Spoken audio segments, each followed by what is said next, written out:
क्या सिर्फ 6,000 रुपये का निवेश 20 साल में लाखों में बदल सकता है? और क्या यह निवेश सिर्फ पैसा नहीं, बल्कि पर्यावरण और समाज के लिए बदलाव का प्रतीक बन सकता है? नमस्कार दोस्तों, स्वागत है ट्रेडिंग स्टोरी टूडे में।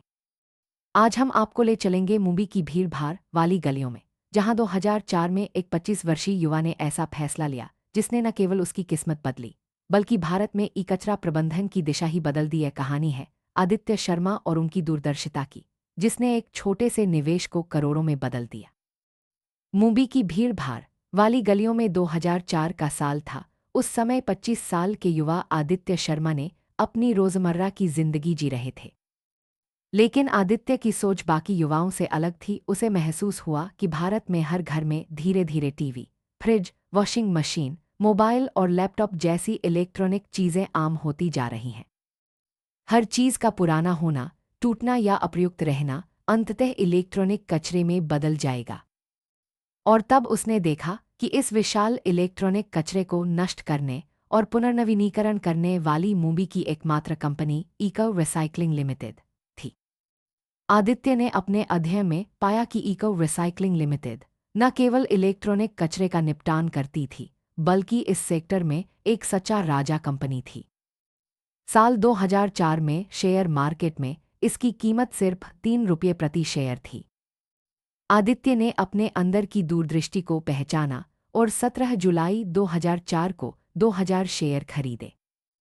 मतलब उसने सिर्फ 6,000 रुपये में भविष्य में संभावित रूप से एक विशाल उद्योग में हिस्सेदारी खरीद ली।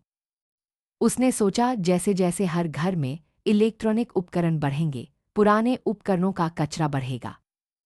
यही कचरा भविष्य में बहुत मूल्यवान संसाधनों का स्रोत बनेगा और इस कचरे को संभालने वाली कंपनी इको रिसाइक्लिंग लिमिटेड ही मेरी सुनहरी चाबी है।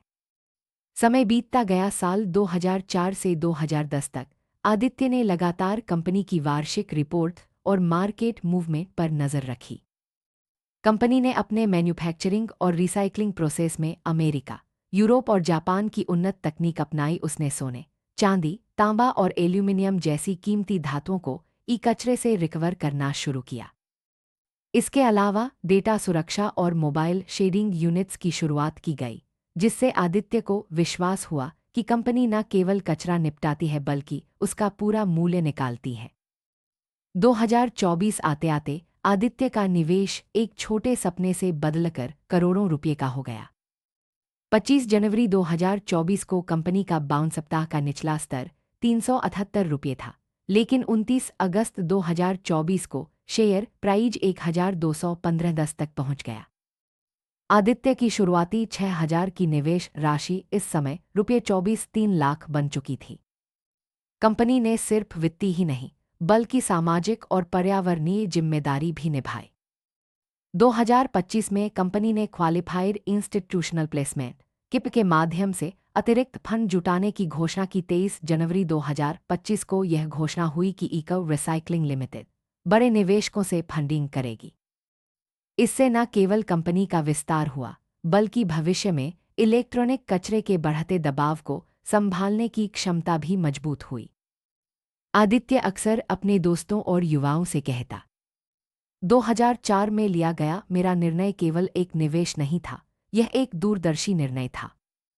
मैंने देखा कि हर घर में पुराने इलेक्ट्रॉनिक उपकरण जमा होंगे और यह वही संसाधन थे जिनसे इको रिसाइक्लिंग लिमिटेड आर्थिक और पर्यावरणीय दोनों दृष्टियों से बड़ा लाभ उठा सकती है।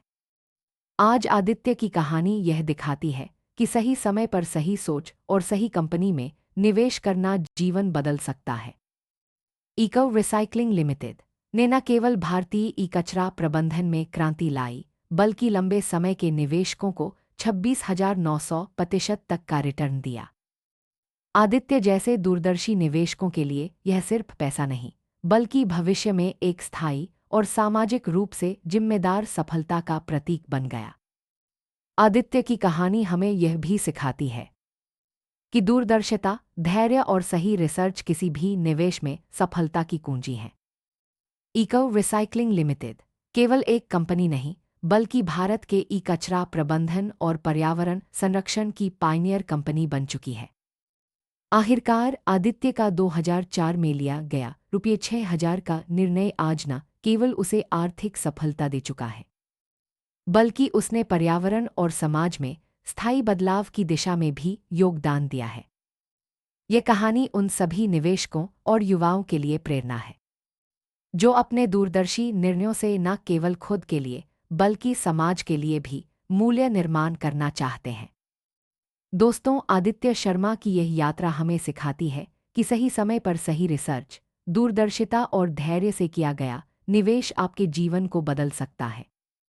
इको रिसाइक्लिंग लिमिटेड जैसी कंपनियां न केवल आर्थिक लाभ देती हैं बल्कि पर्यावरण और समाज के लिए भी मूल्य निर्माण करती हैं।